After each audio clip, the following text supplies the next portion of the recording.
প্রবক্তা ঈশাইয়া গ্রন্থ থেকে পাঠ ৫৬ অধ্যায় থেকে ৫৭ অধ্যায়। ধর্ম পালনই পরিত্রাণ লাভের পথ।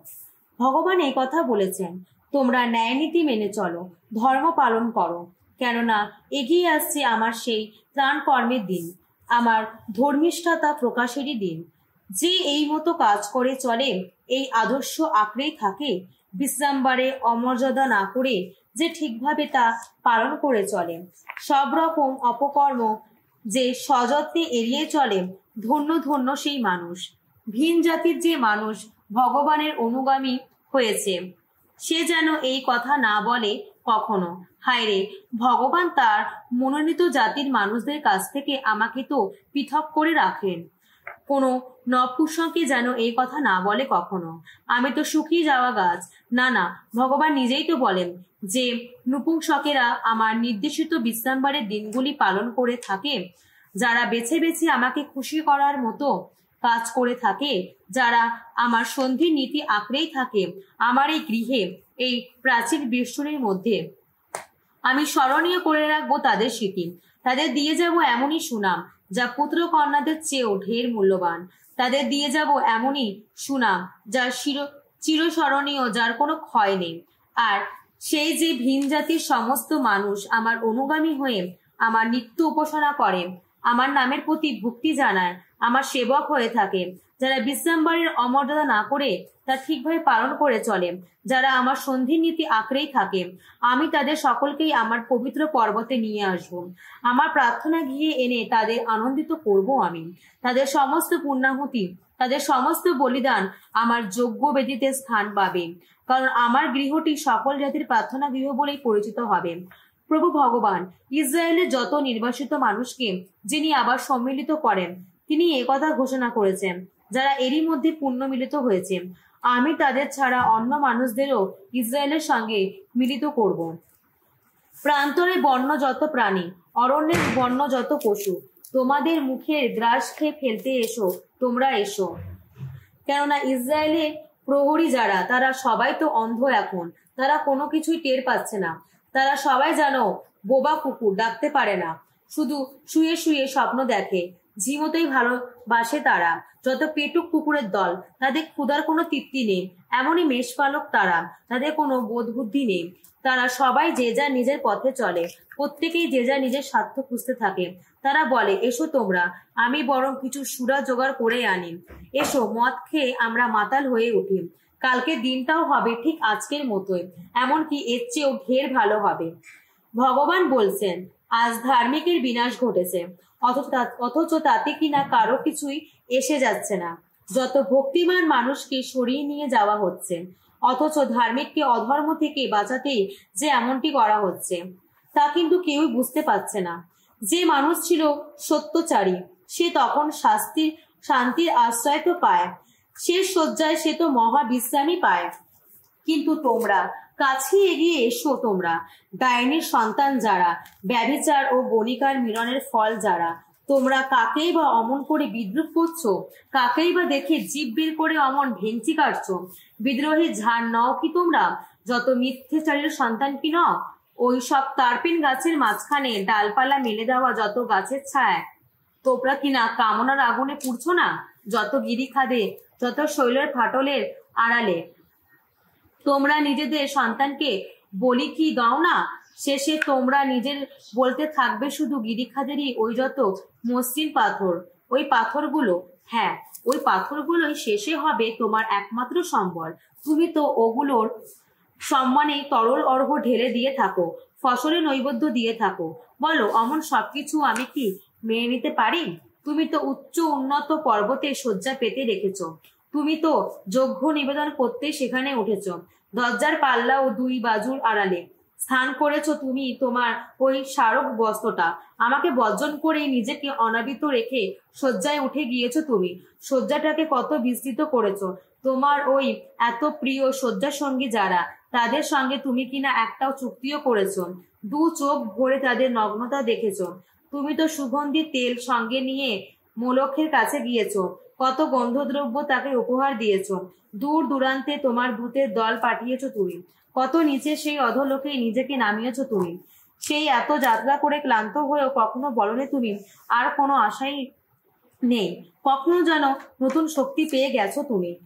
তাই তো মুসরে পড়নি। বলো, কাকে ভয় পেয়ে মনে এত উদ্বেগ নিয়ে এই মিথ্যাচারের জীবনযাপন করছো? আমাকে আর মনেই রাখছো না, অন্তরে আমাকে কোনো স্থানই দিচ্ছ না। নাকি বহুদিন ধরে নীরব থেকেছি, তাই বুঝি আমাকে আর ভয় করছো না? আমি নিজেই একবার সকলকে দেখিয়ে দেবো কেমন ধার্মিক তুমি, কেমন সব কাজ করে থাকো তুমি। তখন তোমার ওসব কাজ তোমার কোনো উপকারেই আসবে না। যখন আকুল প্রাণে ডেকে উঠবে তুমি, তখন জড়ো করে রাখা ওই সব মূর্তি তোমায় রক্ষা করতে পারে তা করুক। তখন হাওয়া এসে ওসব উড়িয়েই নিয়ে যাবে, বাতাসের মৃদু একটা ঝাপটা ওসব তুলে নিয়ে যাবে। এদিকে আমার শরণাগত যে মানুষ, এই দেশের ওপর তারই অধিকার প্রতিষ্ঠিত হবে। আমার পবিত্র পর্বতের সত্য সেই পাবে তখন। ভগবান এই কথা বলছেন। একটি রাজপথ গড়ে তোলো এবার। আশার পথটি খুলেই রাখো, আমার জাতির মানুষের আশার পথটি বাধা মুক্ত করো। ঊর্ধ্বে রয়েছেন যিনি মহাতমহিয়ান, অনন্তকালে যার অধিষ্ঠান, পবিত্র যার নাম, স্বয়ং তিনি এই কথা বলছেন। ঊর্ধ্বে পবিত্র ধামেই আমার আসন। তবু অনুতপ্ত নম্রচিত্ত মানুষের পাশেও আমি থাকি অনুক্ষণ। নম্র যারা, তাদের চিত্তে নতুন প্রেরণা জাগাতে, অনুতপ্ত যারা, তাদের হৃদয়ে নতুন প্রেরণা জাগাতে। না, চিরকাল ধরে আমি অভিযোগ জানাবো না, সর্বদা ক্রুদ্ধ থাকবো না। তাহলে তো আমাকে দেখে ভেঙে পড়বে মানুষের মন, সে যত মানুষের প্রাণ যা আমারই সৃজন। তাদের অন্যায় লিংসা দেখে আমি তো ক্রুদ্ধই হয়েছিলাম, তাদের আঘাত করেছিলাম, ক্রুদ্ধ হয়ে মুখ ফিরিয়ে নিয়েছিলাম আমি। কিন্তু হায়, তাদের হৃদয় বাসনা তাদের যে পথে নিয়ে চলেছিল, তারা জেদি হয়ে তবু চলল সেই পথে। তাদের আচার আচরণ সবই তো দেখেছি, তবুও তাদের নিরাময় করে তুলবো এবার। তাদের পথ দেখিয়ে নিয়ে চলবো আমি, তাদের অফুরান সান্ত্বনাই দেব। তাদের মধ্যে শোকাতুর যারা, তাদের ওষ্ঠে আমি বন্দনার ভাষা জাগাবো এখন। শান্তি হোক যারা দূরে আছে, যারা কাছে আছে, আহা, সকলের শান্তি হোক, এ কথা বলছেন স্বয়ং ভগবান। হ্যাঁ, আমি তাদের নিরাময় করে তুলবো এবার। কিন্তু দুর্জনেরা, তারা তো বিক্ষুব্ধ সেই সমুদ্রেরই মতো, যা শান্ত হতে পারে না কখনো, যা ঢেউগুলো তুলে আনে যত কাদা, যত পাপ। আমার ঈশ্বর বলেছেন, দুর্জন যারা, তারা শান্তি পেতেই পারে না। পেনসিলের গ্রন্থ থেকে পাঠ, 6 অধ্যায় 1 থেকে 22 পদ। মনে রেখো, দুর্নাম নিয়ে আসে লজ্জা লাঞ্ছনা। দুরকম কথা বলে যে পাপী মানুষ, তার ভাগ্যে এমনই তো ঘটে। নিজের চিন্তা ভাবনায় নিজেকে উচ্চ আসনে বসিও না কখনো, তাহলে ছিন্ন ভিন্ন বিষেরই মতো হবে তোমার দশা। তখন নিজের যত পাতা গ্রাস করবে তুমি, নিজের যত ফল নষ্টই করবে, শুধু নিজের শুকনো গুঁড়িটাই বাকি থাকবে তখন। মানুষের অসৎ কামনা তার বিনাশ ঘটায়, তাকে তার শত্রু বিদ্রুপে পাত্র করে তোলে।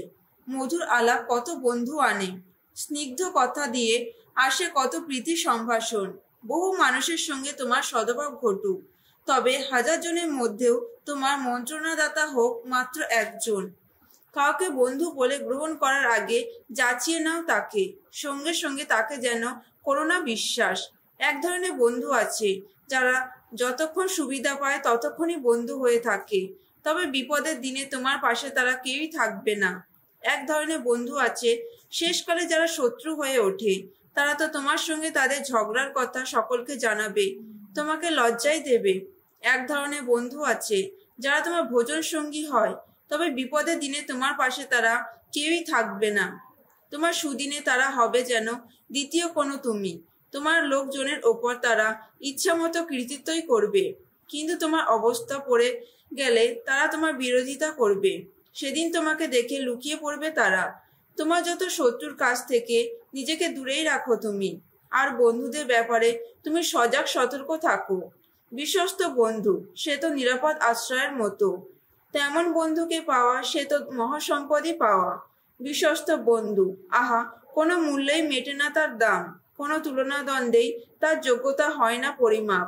বিশ্বস্ত বন্ধু সে তো জীবনদায়ী অমৃতেরই মতো। প্রভুকে সম্ভ্রম করে যারা, তারাই পায় তেমন বন্ধুজন। প্রভুকে সম্ভ্রম করে যে মানুষ, সে বন্ধুত্বকে সুপথেই নিয়ে চলে। সে নিজেই যেমন, তার সঙ্গীও তেমনই হয়ে থাকে। বৎস আমার, যৌবনের শুরু থেকে সৎ শিক্ষা বরণ করে নাও। শুভ্র কেশের বয়সেও প্রজ্ঞাকে পেতে থাকবে তুমি। নাঙল টানা, বীজ বোনা, চাষির মন নিয়েই তার কাছে এগিয়ে যাও তুমি। তার কাছ থেকে সুফল লোভের প্রতীক্ষায় থাকো। তেমন চাষের কাজে তোমাকে তো কিছুদিন পরিশ্রম করতেই হবে, কিন্তু অচিরেই তার ফসল পেয়ে খেতে পাবে তুমি। অজ্ঞ যারা, তারা ভাবে প্রজ্ঞা কত না কঠোর। বোধ বুদ্ধি যার নেই, সে তো বেশি দিন তার সঙ্গে থাকতে পারে না। প্রজ্ঞা তার ওপর চেপে বসে থাকে যেন ভারী কোনো পাথর। লোকটা তো দেরি না করে সেই ভাব দূরে ফেলে দেবে। আসলে প্রজ্ঞা তার নিজের নামে অর্থ সার্থক করে, সে তো অল্প লোকেরই কাছে ধরা দেয়। ভিতরের দ্বিতীয় ধর্মপত্র, তৃতীয় অধ্যায়। প্রীতিভাজনেরা, তোমাদের কাছে এ তো আমার দ্বিতীয় চিঠি। এই দুটি চিঠিতে আমি কয়েকটি কথা মনে করিয়ে দিয়ে তোমাদের মধ্যে সৎ মনোভাব জাগিয়ে তুলতে চেয়েছি। পুণ্যবান প্রবক্তারা ভবিষ্যৎবাণী করে যা যা বলে গেছেন এবং তোমাদের কাছে প্রেরিতদূতেরা আমাদের প্রভু ও পরিত্রাতার যে জীবন আদর্শ জানিয়ে গেছেন, আমি চেয়েছি সেই সব কিছু সর্বদাই যেন আমাদের মনে থাকে। তবে একটা কথা তোমাদের জেনে রাখা বিশেষ দরকার, ধর্মকে নিয়ে ব্যঙ্গ বিদ্রুপ করাই যাদের স্বভাব, অন্তিম যুগের দিনগুলিতে এমন সব লোক তো আসবে, এমন সব লোক নিজেদের কামনা বাসনার পথেই ছুটে চলে যারা তারা তো তখন ব্যঙ্গ বিদ্রুপ করে জিজ্ঞাসা করবে, কই তিনি সেই যে আবার ফিরে আসবেন বলে কথা দিয়েছিলেন, তার সেই প্রতিশ্রুতি কোথায় গেল? আমাদের পিতৃপুরুষেরা তো মারা গেছেন, অথচ সেই থেকে সবই তো একই অবস্থায় চলে আসছে, সেই যেমনটি চলে আসছিল জগৎ সৃষ্টির সেই আদিকাল থেকে। তারা তো ইচ্ছা করে এই সত্য ভুলে যায় যে বহু বহু দিন আগে পরমেশ্বরের আদেশে অস্তিত্ব পেয়েছিল আকাশ ও পৃথিবী। এমনই এক পৃথিবী যা জলরাশির বুক থেকে জলরাশি বেষ্টিত হয়ে জেগে উঠেছিল এবং সেই প্রাচীন জগৎ মহাপ্লাবনের জলে নিমজ্জিত হয়ে সেই একই জলরাশিতেই ধ্বংস হয়েছিল। এদিকে এখনকার এই যে আকাশ ও পৃথিবী, তা একদিন আগুনে গ্রাস হবে বলে এখন থেকে ঐশ আদেশে সযত্নে রাখা হচ্ছে। ভক্তিহীন যত মানুষের সেই বিচার ও ধ্বংসের দিনটির জন্যই রাখা হচ্ছে। কিন্তু প্রীতিভাজনেরা, এই একটা কথা ভুলে গেলে চলবে না যে প্রভুর কাছে একটি দিন 1000 বছরের সমান এবং 1000 বছর একটি দিনেরই সমান। প্রতিশ্রুতি পূরণে প্রভু মোটেই দেরি করেন না। কেউ কেউ যদিও মনে করেন তিনি নাকি দেরি করেন, আসলে তোমাদের প্রতি অসীম সহিষ্ণু তিনি তো চান না যে কেউ বিনষ্ট হয়, বরং তিনি চান সকলেরই যেন শেষ পর্যন্ত মনের পরিবর্তন হয়। তবে একটা কথা, প্রভুর সেই মহা দিনটি কিন্তু আসবে চোরের মতো। সেই দিন এক প্রচণ্ড হুঙ্কারে মিলিয়ে যাবে নবমণ্ডল, সৃষ্টির মৌল উপাদান সবই বিলীন হয়ে যাবে অগ্নিদহনে। তখন পৃথিবী ও পার্থিব যত কর্মকীর্তির আসল রূপ প্রকাশ পাবে। সব কিছুই যখন এইভাবে বিলয় হবে, তখন একবার ভেবে দেখো তো কি ধরনের মানুষ তোমাদের হওয়া উচিত, কতখানি পবিত্র ধার্মিক জীবনেই না তোমাদের যাপন করা উচিত। তোমাদের তো এখন পরমেশ্বরের সেই মহা দিনটির প্রতীক্ষায় থাকতে হবে, এমন চেষ্টাও করতে হবে যাতে সেই দিনটি আরো শীঘ্রই আসে। সেই দিনটিতে নবমণ্ডল জ্বলে উঠে বিলীন হয়ে যাবে, সৃষ্টির মৌল উপাদান সবই বিগলিত হবে অগ্নিদহনে। কিন্তু আমরা তো এখন প্রভুর প্রতিশ্রুতিতে আস্থা রেখে এমন এক নতুন নবমণ্ডল, এক নতুন পৃথিবীর প্রতীক্ষায় রয়েছি যেখানে নিত্যই বাস করে ধর্মিষ্ঠতা। তাই প্রীতিভাজনেরা, তোমরা যখন ওইসব কিছু প্রতীক্ষায় রয়েছ, তখন আপ্রাণ চেষ্টা করো তোমরা যেন সেই দিনটিতে নিষ্কলঙ্ক অনিন্দনীয় অন্তরে শান্তিতেই তার সামনে দাঁড়াতে পারো।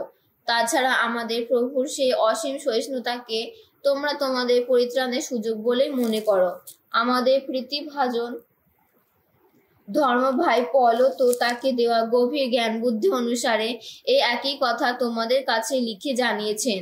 তার প্রতিটি চিঠিতেই এই বিষয় নিয়ে আলোচনা করতে গিয়ে তিনি তো সেই কথাই বলেছেন। অবশ্য তার সেই সব চিঠিপত্রে এমন কিছু কথা রয়েছে যা বোঝা তেমন সহজ নয়।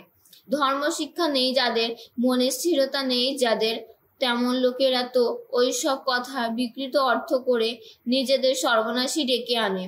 অবশ্য অন্যান্য শাস্ত্রগ্রন্থের বক্তব্য নিয়েও ওরা তাই করে বসে।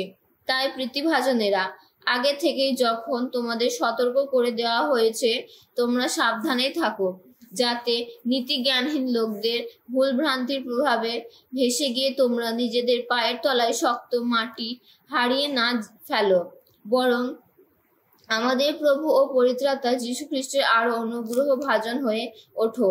তোমরা বরং তার ঘনিষ্ঠতর পরিচয় লাভ করো। কীর্তি হোক তার মহিমা, হোক এখন, হোক চিরদিন চিরকাল।